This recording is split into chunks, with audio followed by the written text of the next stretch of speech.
Hey everyone, it's David here with another video for the Ocarina app from SMule. And whether you've had the app since it was first released, you recently picked it up over the holidays, or you've been thinking about getting it for your iPhone, there's some great info in this video that you won't want to miss.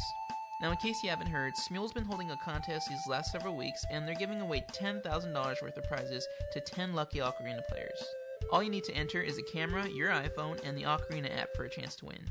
To check out the rules and get some great video ideas, you can visit ocarina.smule.com/contest or just follow the link in the description.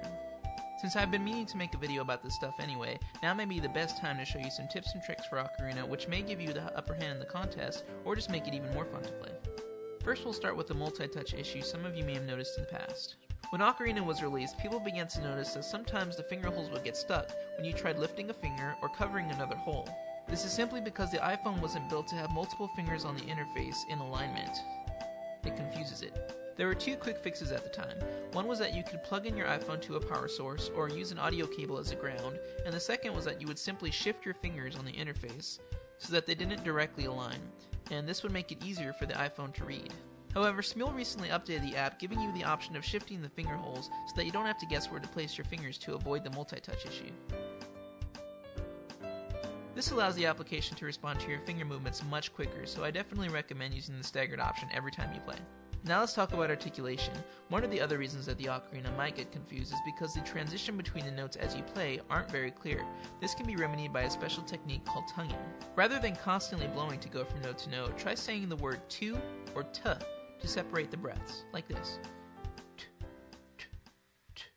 Let's try.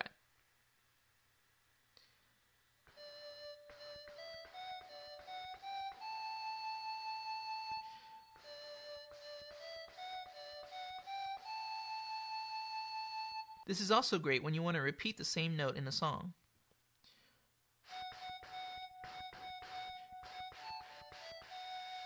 Finally, ornamentations can be used in virtually any song, and you probably know a few already. You have the cut, which is simply uncovering and recovering the hole that you're currently playing. The tap, which is simply tapping the hole that gives you the next lowest note. And the roll, which is a combination of the two.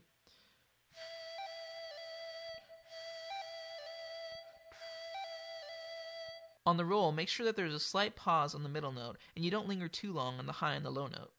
The turn is very similar in that it can share the same three pitches, except it's faster and there's even less time between the notes.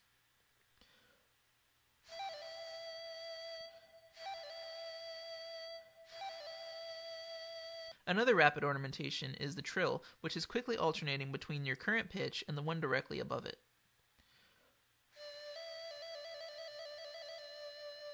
And finally, the easiest ornamentation is the one that's built right into the application, Vibrato.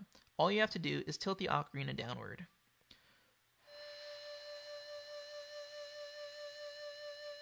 Let's try using them all together.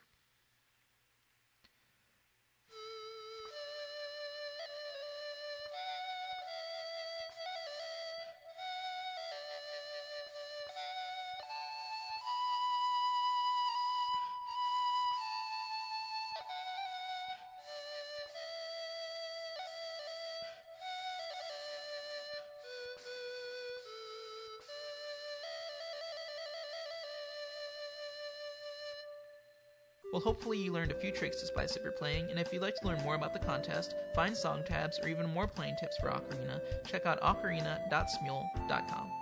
Thanks for watching.